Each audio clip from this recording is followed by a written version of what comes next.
Sam Seder, Emma Vigeland on the Majority Report. Real pleasure to welcome back to the program Naomi Klein, professor of climate justice at the University of British Columbia, author of multiple best-selling, New York Times best-selling books, and her most recent Doppelganger, A Trip into the Mirror World. Naomi, it's great to see you. Matt just told me that he accidentally put Naomi Wolf into the... But this has been going on. I was thinking about the thing. We were going to go really into the mirror world. We're going to dive right into the mirror world. You would not be the first people to do that, by the way. Yeah. Well, I mean, this is... this book is a little bit of a departure for you, I think, relative to the other ones that you and I have talked about over the years. And you're using this concept of doppelganger as a metaphor of sorts. I think 20 years ago when I started to interview you back for, I think it was like No Label, maybe at No that Logo. Time. No More Logo, mistakes, sorry. Sam. You're just screwing up right, left, and center. I know. But that's No what Labels it was. is a Naomi terrible Wolf had a No political Label book. No, but I'm quite convinced I must have interviewed her once or twice earlier at that time. It's been sort of a fascinating 20 years, but also sort of exhausting. But let's start with this. It starts for you. It starts in seeing up in Vancouver, sort of these protests, these medical freedom protests. But talk about like just the sort of the genesis of and what's happening with this metaphor. Yeah. So first of all, it's great to see you. Great to see you, Emma. Great to see you.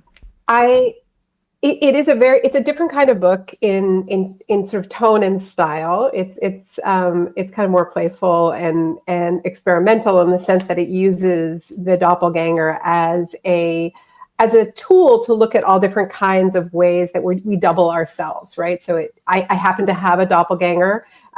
There are lots of people who do. I get perennially confused with Naomi Wolf, but the book is not about that. It's about the way that we create doubles of ourselves online. It's the way AI creates doubles of us. It's the way that we partition our political world into this kind of very reactive doubling where the right has a sort of replica copycat version of every social media platform, fundraising tool.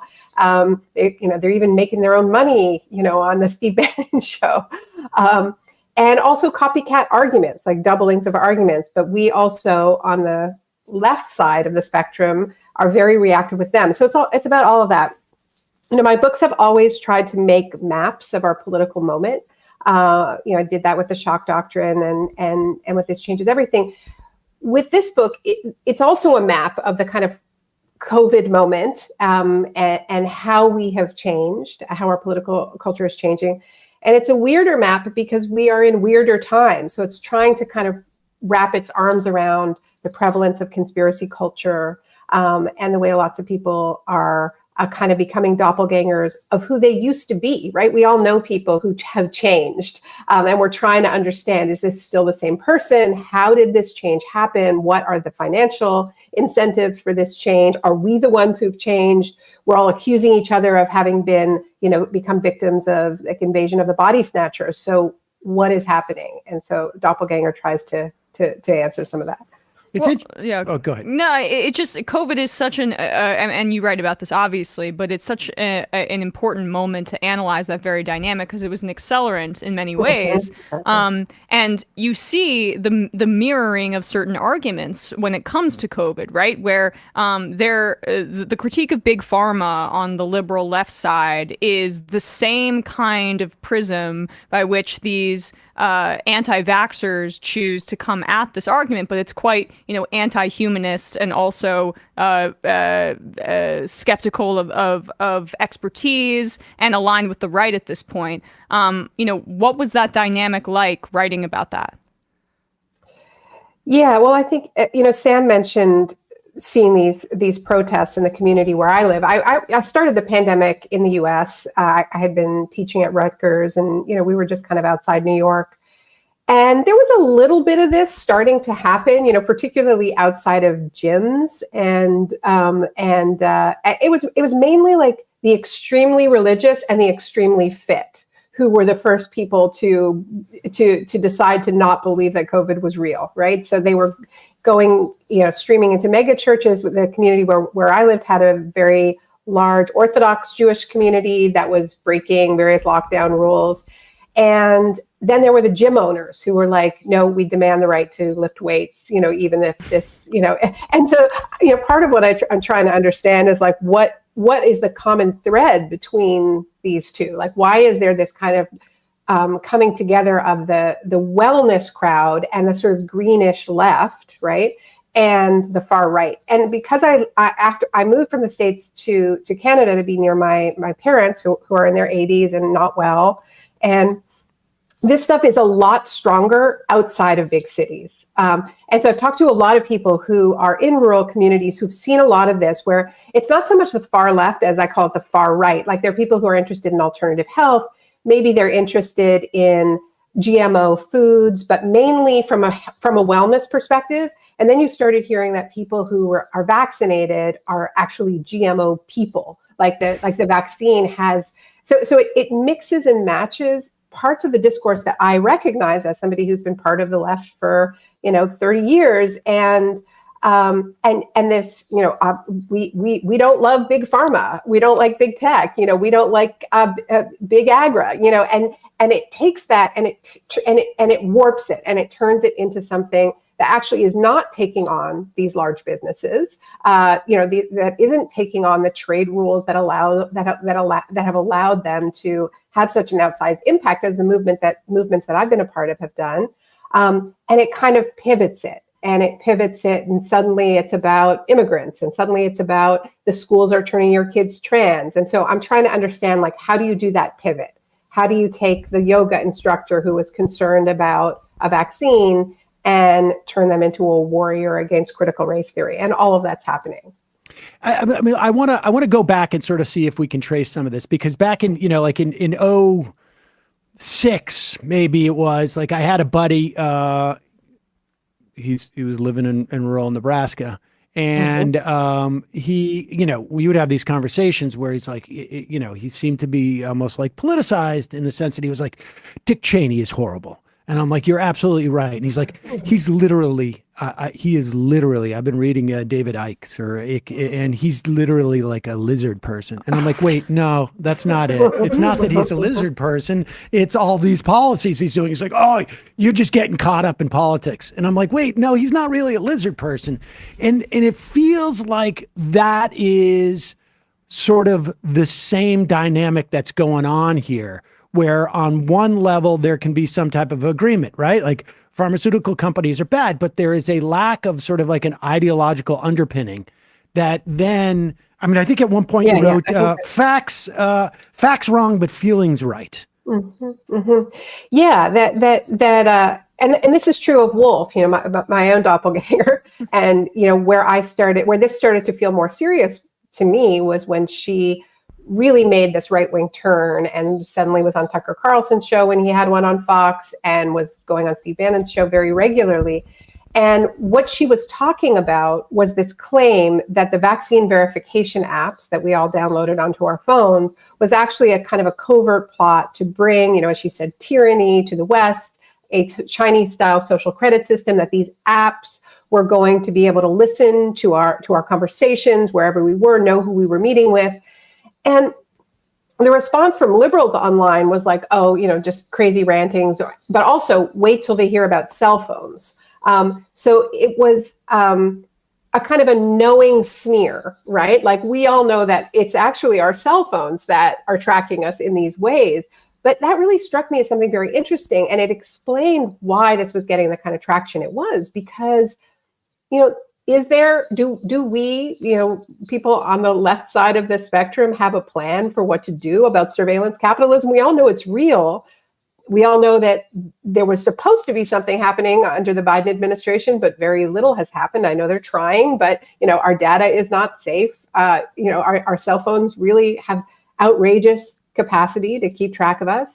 And so that's the kind of feelings that they get right? So she's taking all of our collective surveillance fears that are real and justified, and very little is happening. And we are having this kind of sneering reaction to it, because we're not doing anything about it, I would argue, and pivoting it onto something that feels like you could do something about it. Like we could just get the apps off our phone, right? And that's the appeal of all of these conspiracy theories, is that they tap into very real fears and anger about real inequality and injustice. But then, like you say about the lizard people, the story becomes not this is a system that is rigged and we need to change the system and maybe we need democratic socialism. There's this group of lizard people. They meet every year at Davos. Let's get the lizard people. And that's the kind of narrative structure of QAnon, but it really is the narrative structure of every conspiracy theory. And certainly the most ancient conspiracy theories, anti-Semitic conspiracy theories, right? Like there's this cabal of Jews. And that's why, back to the 1800s, anti-Semitism was described as the socialism of fools, right? How you understand injustice and inequality if you don't have a structural analysis of capital. And so you're going to believe that there's a room somewhere. And then, the QAnon story of there's going to be a great storm. There's going to be a moment when Donald Trump leads the white hats to arrest all the black hats and send them to Gitmo. Like that's the story that they're telling.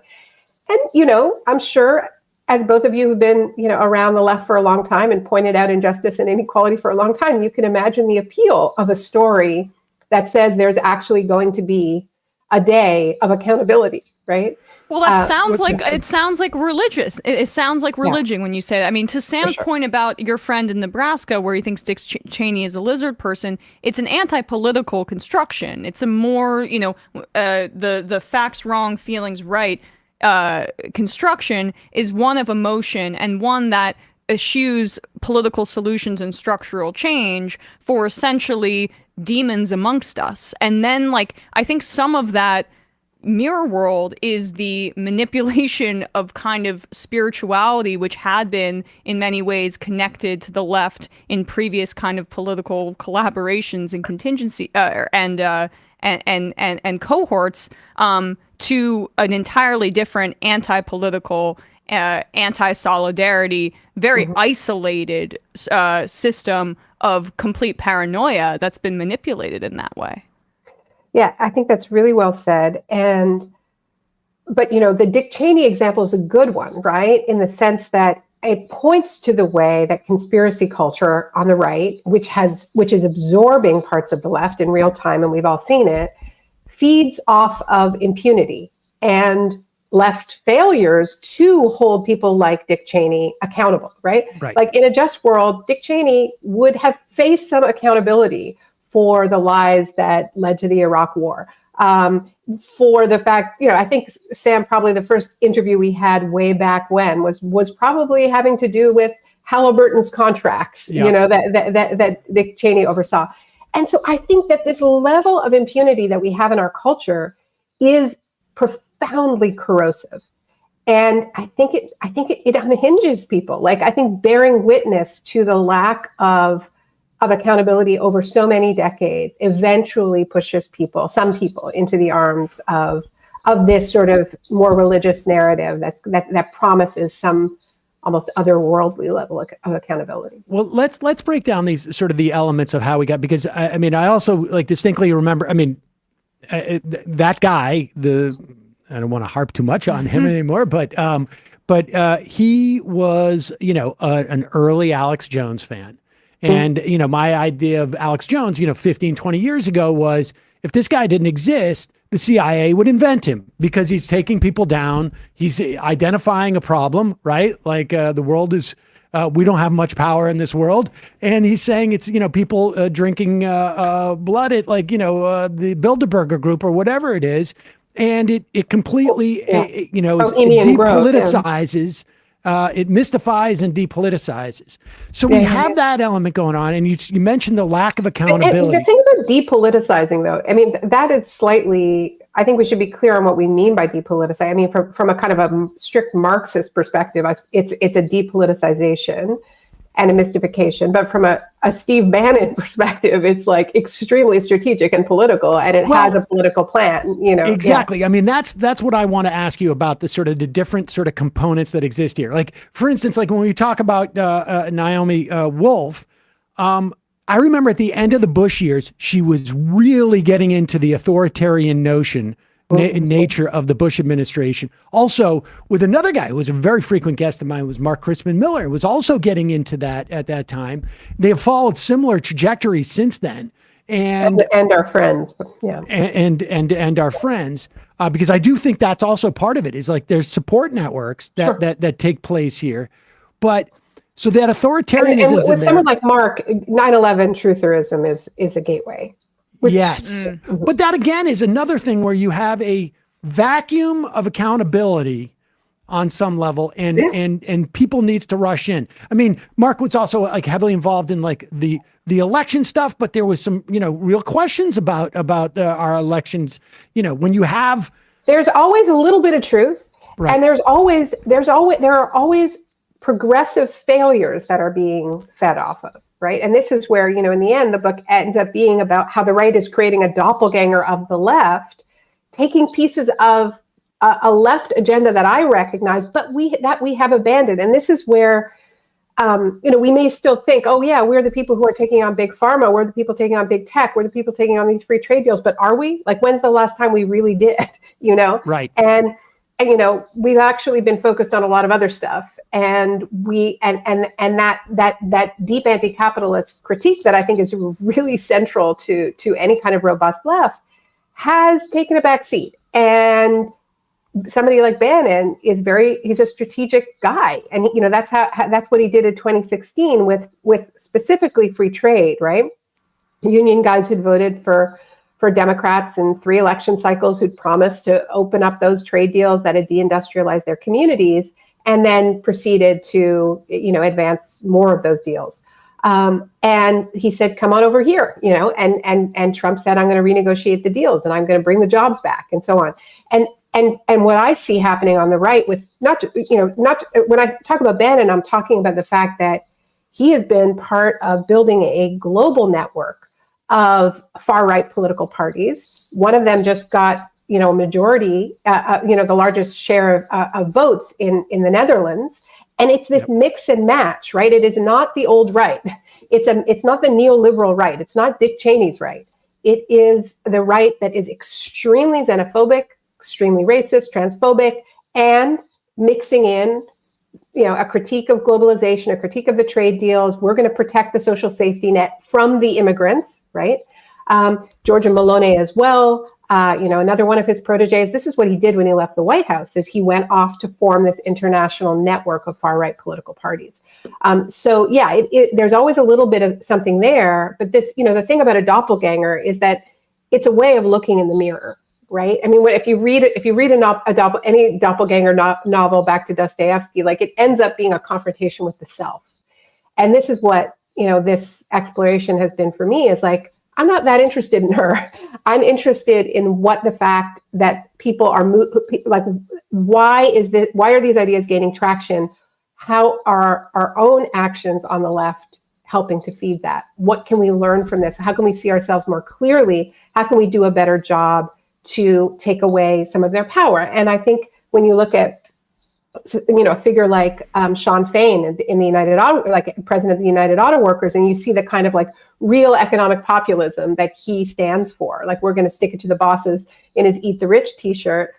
That's Steve Bannon's worst nightmare. Somebody actually taking on elite power, because then it exposes the artifice of this kind of charade that's going on the right. Like they're not taking on big tech. They're not taking on big pharma. They're feeding off of silences, abandonments, and pivoting over to their real agenda. So I mean, if we were to look at this and we have, let's say, 2 sort of distinct tracks that are parallel in terms of how we've gotten to where we are today. We have, sort of on a personal level, someone may have like a certain desire for celebrity and wanting feedback that is positive, and there may be some trauma associated. Who knows where to take them down to a certain road? I mean, I'm talking in general. I'm not even thinking about anybody in specific. But in terms of movements, we have this lack of accountability, and we have, I guess, a frustration of nothing's being happening. Maybe that's a similar thing.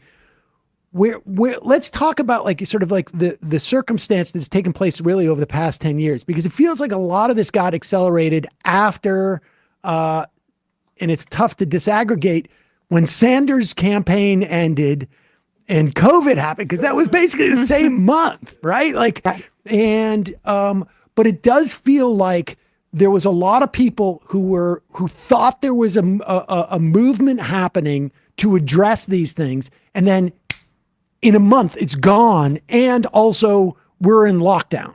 Absolutely. And everything got jumbled then, because how do you this push to sort of like both emancipate us from COVID also involved like you low paid workers go first, and you're sort of the chum that we're going to put out there to keep our transition going, and things got really haywire there. And there's movements on the right that are funding this. Well, yeah, and I think that there's if you think about something like school closures, right, and the way schools became such a battleground, masking policies, vaccination policies, and schools closing down and staying closed, in some cases for a very, very long time. The truth is the main reason I moved back to Canada was because the schools were open in British Columbia. That's why I stayed. I moved back to be near my parents. So I thought it was temporary, but when I realized I could send my kid to an open school, I was like, I think I'm staying. But that was a very big deal to me as a parent. I have a neuroatypical kid, and he needed to be in school. He couldn't do Zoom classes. That was not possible for him. And I think that there was when I say that we become reactive to what is going on in the mirror world, what I mean is that when an issue becomes their issue, so they're the ones talking about some of the problems with these policies, then we are just the ones just offering blanket support. Yeah, great. Close the schools. Yeah, get everybody. Yeah, you need to get vaccinated to go to work. And download the app. And it's not true that the apps could listen to our phone conversations, but it is true that when you insert technology, you allow it to mediate people's access to spaces, that is going to exclude people based on wealth. It's going to exclude people based on all kinds of things. It's not a society I particularly want to live in.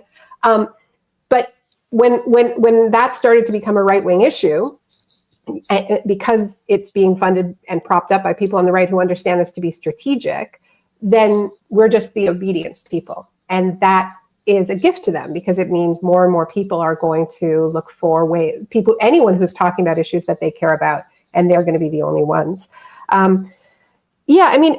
There is a lot at work.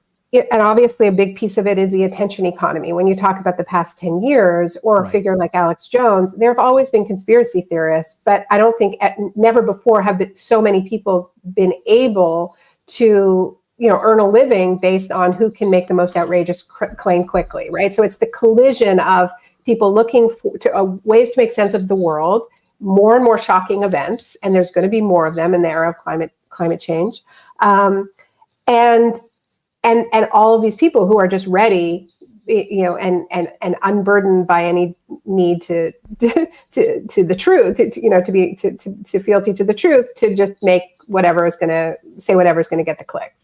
And didn't Trump also add to this sort of like binary nature in the way we respond? I mean, because I think it's even lost in the context of like, the school shutdowns, because the unions were basically saying, the teachers union were saying like, we don't want to go in until it's safe. Yeah. And that doesn't mean that until COVID's gone. That means until we expend the money to put things like air filters in a school, or to make sure that we have an ability to have some distancing when we eat, which of course we have no social structure in which to provide any of that stuff and to address any of that stuff. And so it was not a question of like, we don't want to go into school. It was like, we don't want to go into school if it's going to be a meat grinder. Exactly. And so this is where it intersects with, 40 years of neoliberal economic policies that have defunded the schools, that have defunded healthcare, And so it isn't just sending your kid to class, it's sending your kid to a class with 35 other kids and one teacher and very little time outdoors and decrepit infrastructure and no, terrible air. So, but this points to what I mean by it's holding up a mirror to the left and why we can't just be reactive. Look, I think people should get vaccinated. I think people should have been wearing masks. And I think a lot of those schools did need to be closed where COVID was surging. Absolutely. But that's not the end of the demands. If you have a robust left, you are demanding smaller classrooms. You are demanding, creative responses, more outdoor education. You're demanding more nurses, more doctors, real investments in public health care.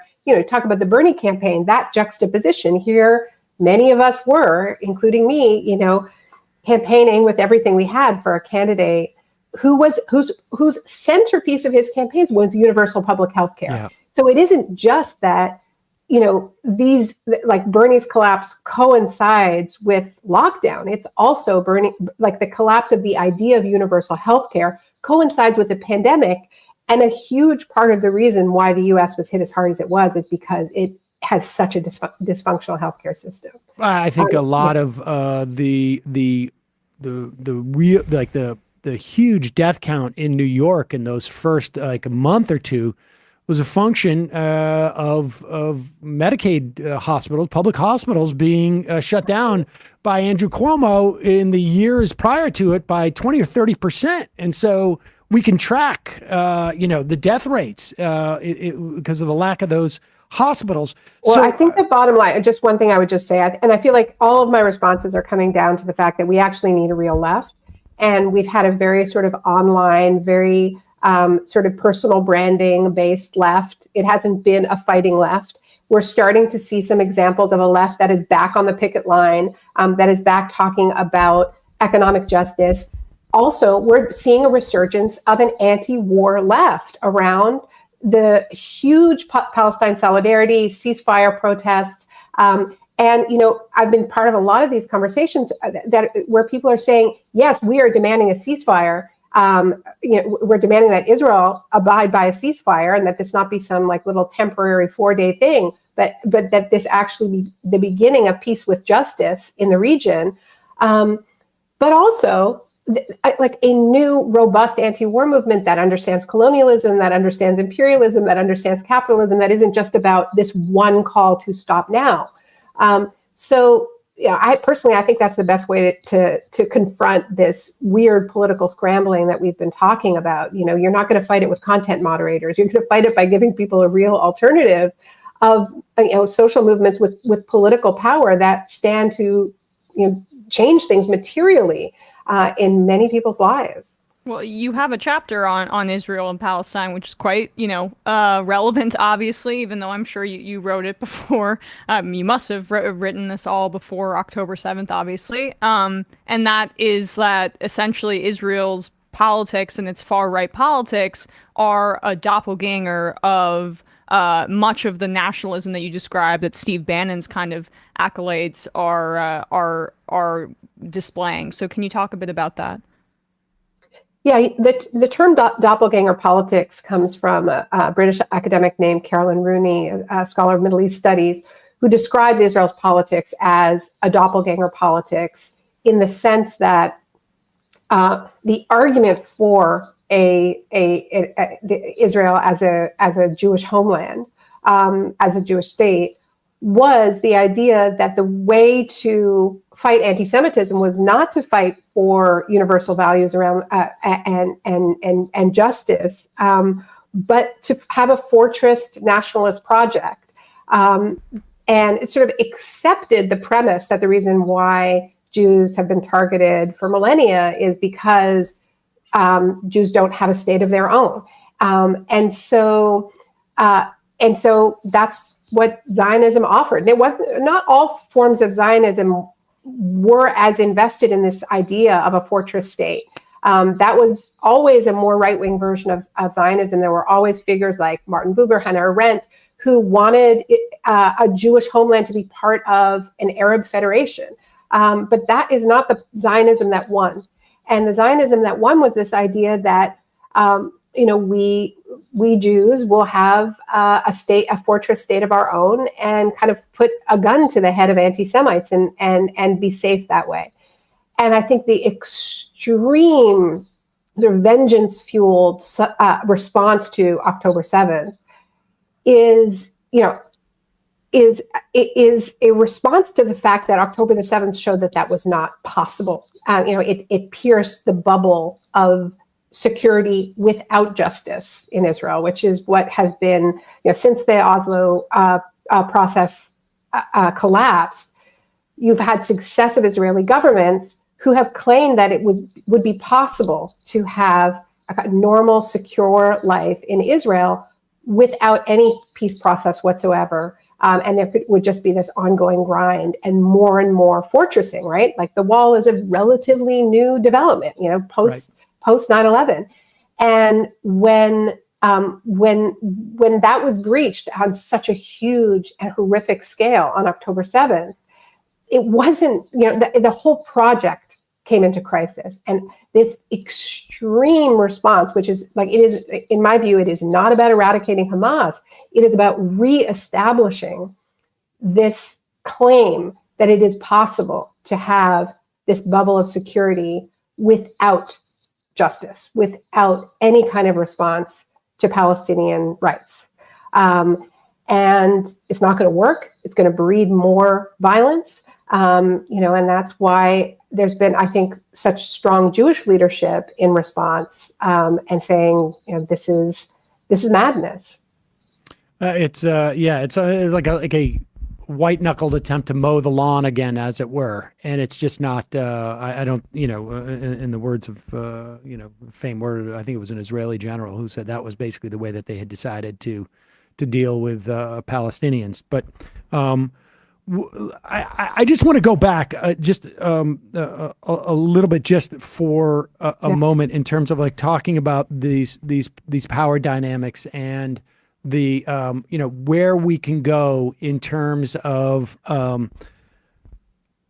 we see the left sort of like reasserting power, or attempting to, through labor, essentially, in this country, and providing these answers. Like what?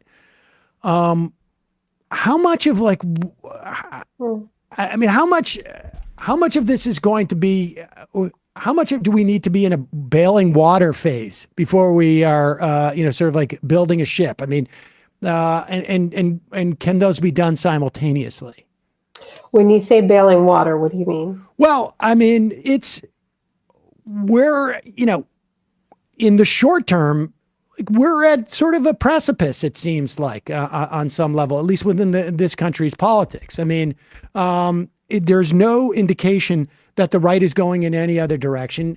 I think Trump is an accelerant, both for the dynamic you're talking about and for the right wing moving forward, because he has he has no politics outside of what's in his best interest. And so he becomes almost sort of the perfect vehicle, even beyond an ideologue, who can get himself into trouble. Like a Ron DeSantis can, who I think is like in many respects, a true believer. His obsession with woke got him. He couldn't move away from that quick enough.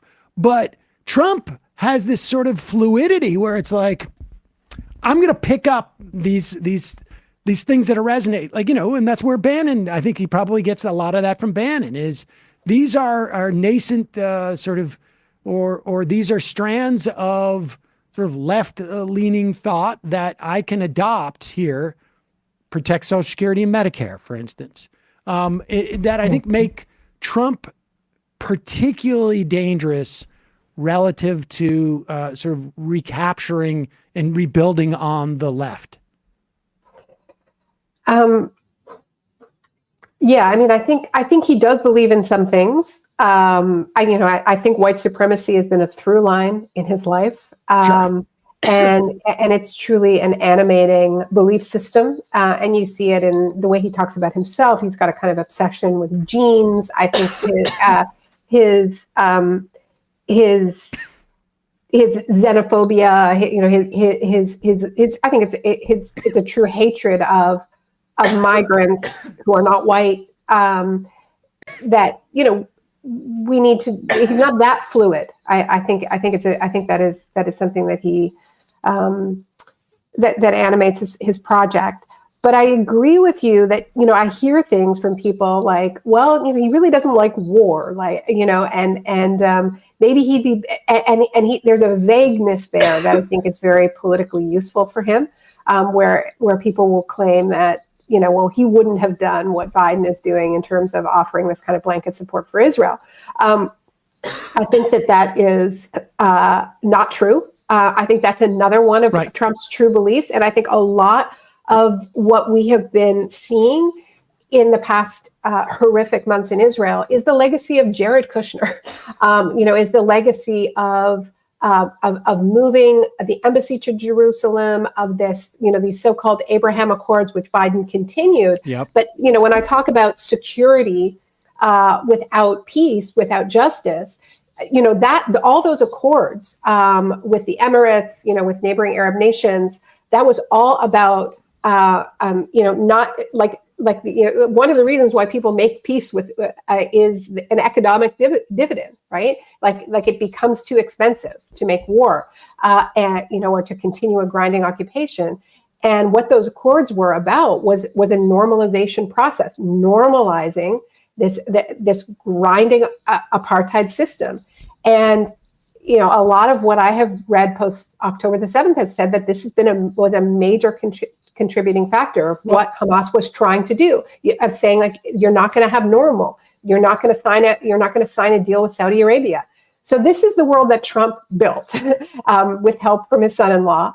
And I think it is one of his belief systems. And I think we've done a bad job of pointing that out. And part of the reason why we've done a bad job is because we're all terrified of what's going to happen in this election because of Joe Biden's horrific blank check to Israel, which they're trying to post facto after the deaths of thousands of kids, say, oh, we didn't really mean that. We want to put some guardrails up. We've got a really, really big problem, Sam. We have a huge problem. Well, the irony is that Biden the other day said, I think Hamas did this because we were close to peace. And I was like, well, wait a second. How is it that you're going to be close to peace when you're not including the Palestinian people in any part of that conversation? Like, of course, that is an issue. And I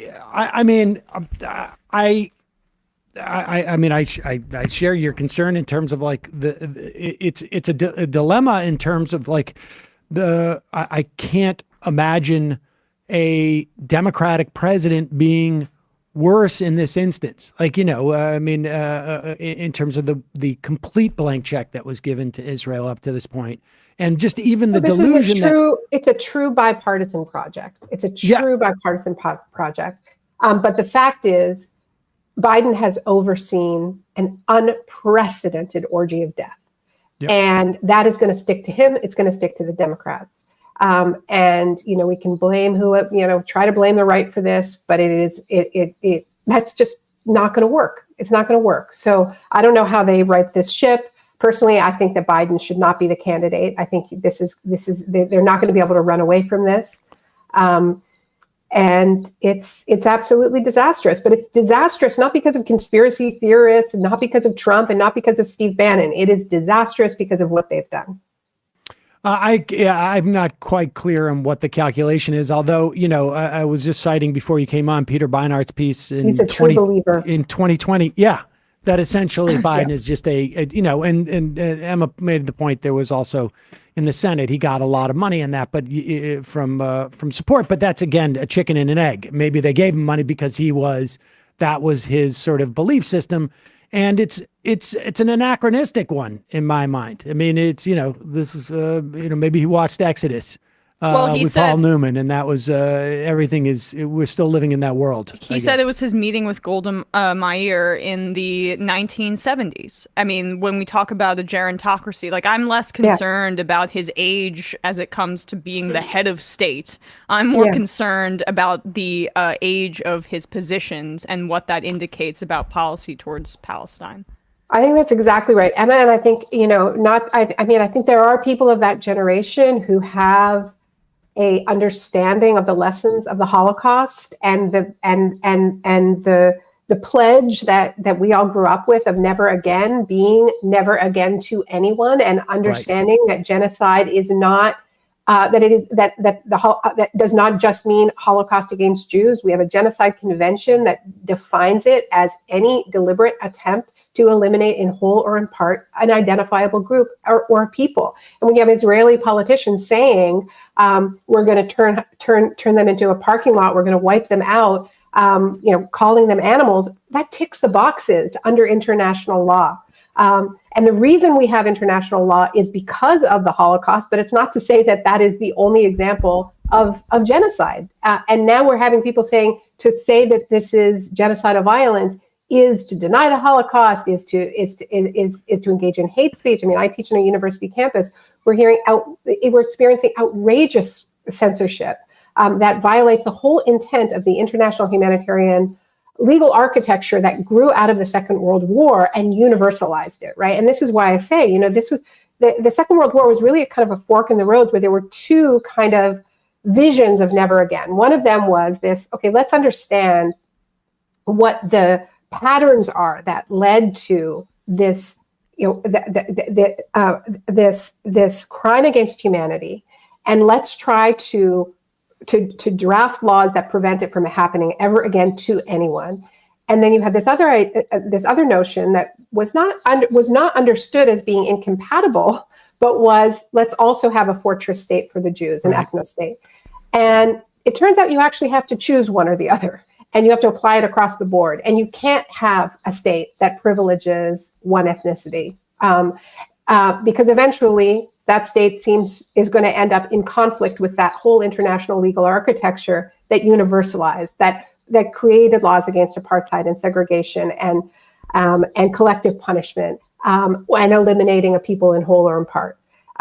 So I agree with you, Emma, that it is about it is about age, in the sense that I think part of what we're seeing is this is regret about the Second World War, and the fact that though the U.S. was part of the Allies that beat the Nazis, it turned away boats, as did every single country that could have accepted Jews, and they're stuck in this kind of historical loop where they're constantly trying to get a do-over for the Holocaust, even if it means participating in another genocide. I believe it is an attempted genocide when you have politicians saying, we are going to wipe them out. We want to push them into the Sinai. You should take them. I mean, when you have the Wall Street Journal publishing sitting Israeli politicians saying, you take the Palestinians, that is ethnic cleansing, that is genocide. When the people who are bombing them say that, like this is why you have hundreds of international legal experts saying it fits the definition. So in the name of never again, they're againing. That is what is happening. And yeah, I agree. That's part of the problem of a gerontocracy, because they're so stuck in that historical loop. Not all of them, but a lot of them, because this is the formative even Bernie Sanders. But the idea of having to quote John Kerry, you can have a Jewish state or you can have a democracy. And that was 8 years ago. I think he said that. I forgot that. Yes. I mean, shocking to think that John Kerry, but he had a couple of moments in his day. But so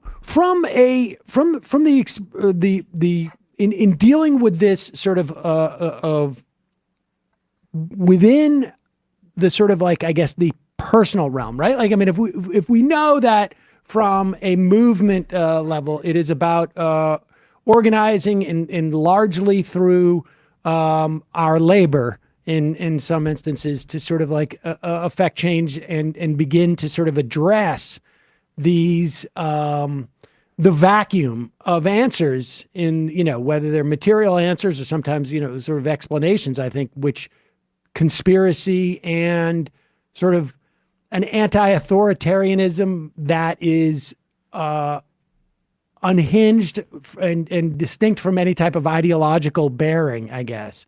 Like, what do we do on an individual level?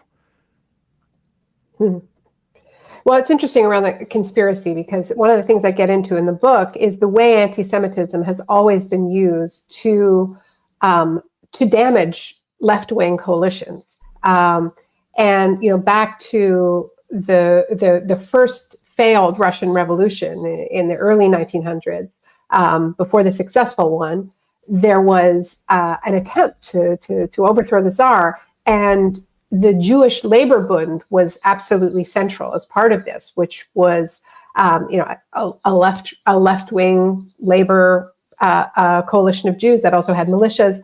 And after that revolution failed, the Tsar's response was twofold: one, to offer some minor, like a weak parliamentary democracy, not real democracy, and the other was to unleash the hounds of anti-Semitism onto this coalition that had almost had a successful coalition, and to distribute the protocols of the Elders of Zion, and to pit the Christian working class against the Jewish working class. And this led to some of the bloodiest pogroms in history. Now, I think what we're seeing, which is simply to say that conspiracy, like the idea that there is a group that there's a room somewhere where the elders are plotting and are figuring it all out, has always been a political project. It is an elite protecting political project. It's not apolitical. It serves elite power very, very well because it distracts people and pits working classes against one another. It's depoliticizing on some level because it becomes about mystification, right? I mean, if it's not a political structure that we're dealing with, if it's just a bunch of folks in a room who. Well, it protects the existing political structure, right? And it gives you a target. It's the oldest story in the book. What is happening now is that anti-Semitism and the fight against anti-Semitism, and we must fight anti-Semitism, is also being used to break apart left political coalitions, right? And all kinds of inter-ethnic divisions are being sown. Bannon is really good at this. I mean, he calls what he's building now inclusive nationalism, because basically what he's doing is peeling away, in the same way that he peeled away some white working class guys who had voted Democrat and brought them over to Trump. Now he's trying to do it with Latino and Black men who are upset that they think their teachers are turning their kids trans, and he's like, come on over, we can work with this, right?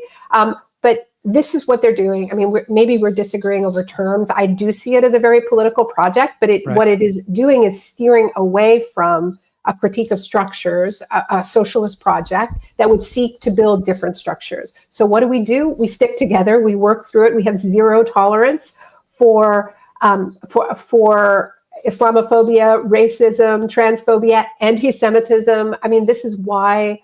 I think it is very, very important that we have a moral left that stands strong against the targeting of civilians and for international law, regardless of the context. Because how are we supposed to say that Israel needs to abide by international law if we're saying that Hamas doesn't need to abide by international law? But we need to be guided by values. We need to be guided by morals. We need to have a absolutely firm line on anti-Semitism and not give into any of these, temptations to, believe that there's some room somewhere.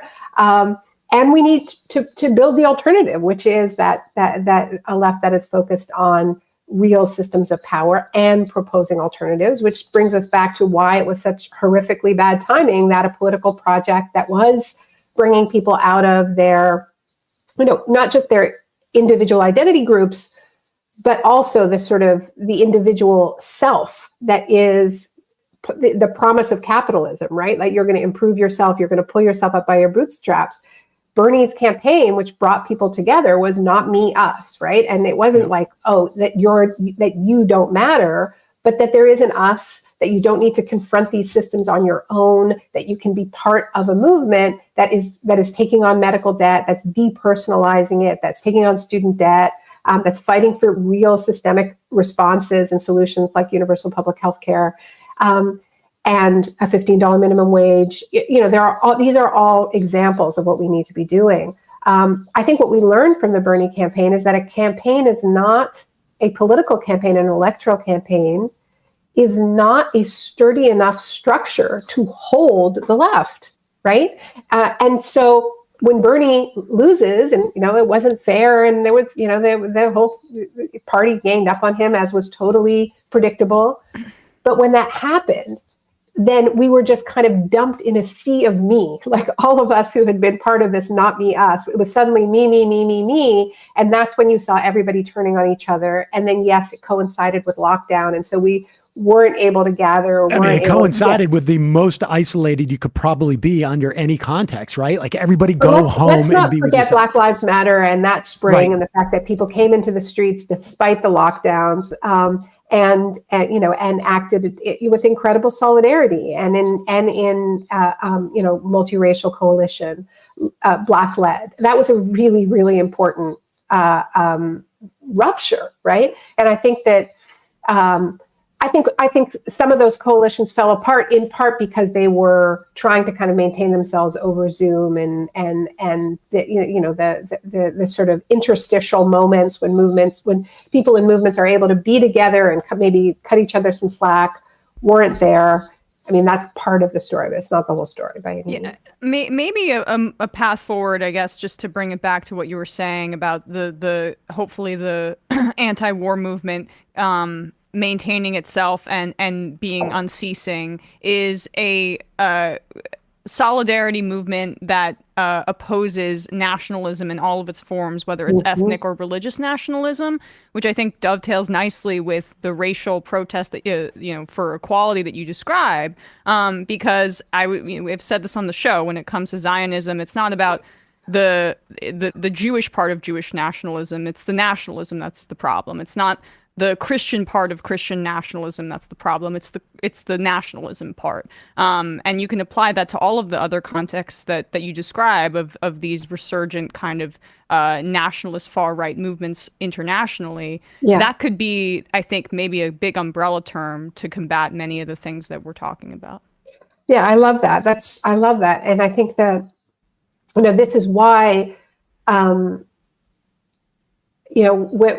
when I eavesdrop on various conversations that are happening on the, more Zionist, in more Zionist parts of my family, and, what are the stories that are being told to rationalize these war crimes?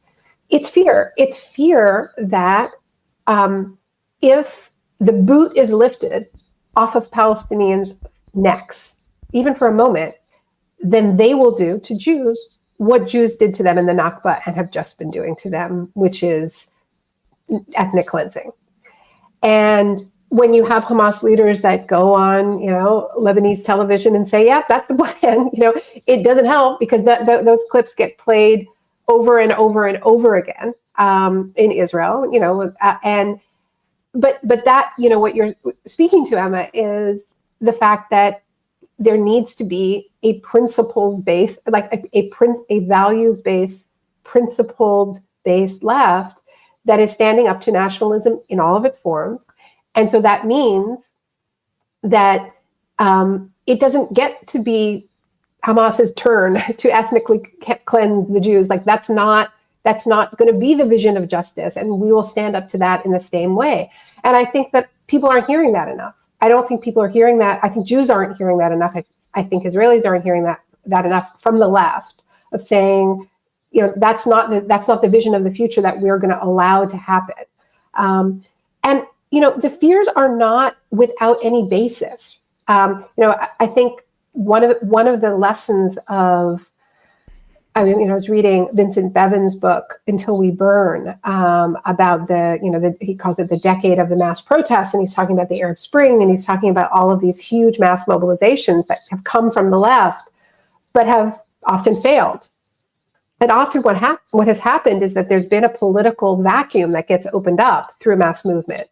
And if you aren't ready with what your vision is to fill that, and if you don't have a political project, then somebody else is going to fill it for you, right? And what happened in Egypt was that you had like a big, largely secular youth movement in Tahrir Square that didn't have a political program, that wasn't ready to take power, and the Muslim Brotherhood entered into that vacuum, and then was violently overthrown. And now you have Sisi, who's worse than Mubarak. But the lesson of that tragedy, and it's ongoing because so many incredible activists remain behind bars in Egypt, is when we resist, we can't just be saying no. We also have to have a plan for the yes, and we have to have these legible values and principles of what we stand for, because it isn't without basis to have a fear that Hamas wants to ethnically cleanse, especially when you have leaders who go on television saying that that's what they want. That doesn't mean that that is what will happen, but it does mean that we have to be honest about the sort of landscapes that we're in. Is that when you talk about creating uncomfortable coalitions in the book, what specifically are we talking about in that regard? I mean, I think any good coalition is uncomfortable. If it's comfortable, it means it's probably not wide enough. I think partly what I'm talking about, Sam, is that, I think that there's some sort of very reactionary anti-identity politics discourse on the left, where it's like this idea of like, we all have to put our identities aside and come together in this universalist mush kind of, and I think honestly, that's partly why Bernie couldn't go all the way. I don't think Bernie could totally understood that there wasn't going to, that the us had to have a lot of different positionalities in it. And that we can come together, but we're not going to check our pasts at the door, our different ways in which we enter coalition. And that recognizing that we come with these past traumas, intergenerational traumas. I think these anti-war coalitions that are coming together are uncomfortable, and really uncomfortable conversations are happening along the lines that we're talking about right now. Coming back to Israel Palestine, what I mean about being clear about values and building on what you were saying, Emma, about being clear that it's the nationalism that is the problem. One of the things I do at the end of the book is look at the ways in which the Nazi project was a kind of doppelganger of colonialism, and Hitler was very clear about this. He talked, he was fascinated with the Western frontier in the U.S. and in Canada. And the German idea of Lebensraum, of elbow room, of needing more space, that was the Eastern frontier. And he would draw direct parallels between the Slavs as his Indians, right? And he's like, we're gonna get rid of them in the same way that the Americans did and the Canadians did. And do we ever think of them when we have bread? I think he said when we have bread with wheat from Canada, do we ever think of the Indians? He was very clear about what he was learning, also from U.S. Race law, from eugenics in the U.S. So it wasn't a doppelganger in the sense of like, obviously he did things that had never been done before. It was a Fordist genocide. Nobody had killed as quickly and on a scale like that before. But he learned a lot. He learned a lot and he talked about how the British came up with the idea of concentration camps and so on. And there was a lot of denial, certainly in the way I was taught the Holocaust in my Jewish education, in my Jewish day school. We never learned any of these connections, and there were a lot of anti-colonial scholars, Aimé Césaire, who talked about the Holocaust as colonialism turned inward. W.E.B. Du Bois saying, in the 1950s, there's nothing that Hitler did that had not been done to, the quote unquote darker nations around the world. But this is not what we learn in schools, right? We learn this very, very exceptional story. Why does that matter? It matters because we did not see the connections between race law in the U.S., the Indian reservation system, residential schools. Because we didn't look at these connections, then it somehow seemed plausible that as a form of twisted reparations for the Holocaust, Jews get to be colonizers in Palestine, get past the mantle of whiteness as literally reparations. Like when Germany gave reparations to the state of Israel, they were explicit that this was reparations for their sins. And they gave a huge amount of money in the form of infrastructure support for their early state. So this is it's only possible to imagine this as reparations if you are not seeing the connections and what Hitler learned from colonialism. And so, and this is why it's sort of extraordinary that we're not allowed to talk about Israel's settler colonialism, that this is somehow anti-Semitic. It's like a war on history. It's a war on memory. It's a war on understanding. We can't understand any of this, including the Holocaust, without understanding settler colonialism, because this is one long chapter that's just been moving locations. Well, a lot to think about. Naomi Klein, the book is Doppelganger, A Trip into the Mirror World. Thank you so much for your time today. Really appreciate it. It's always Thank great you to catch both, up. Sam and Emma. Thanks so much. I appreciated it. Take care. Bye-bye.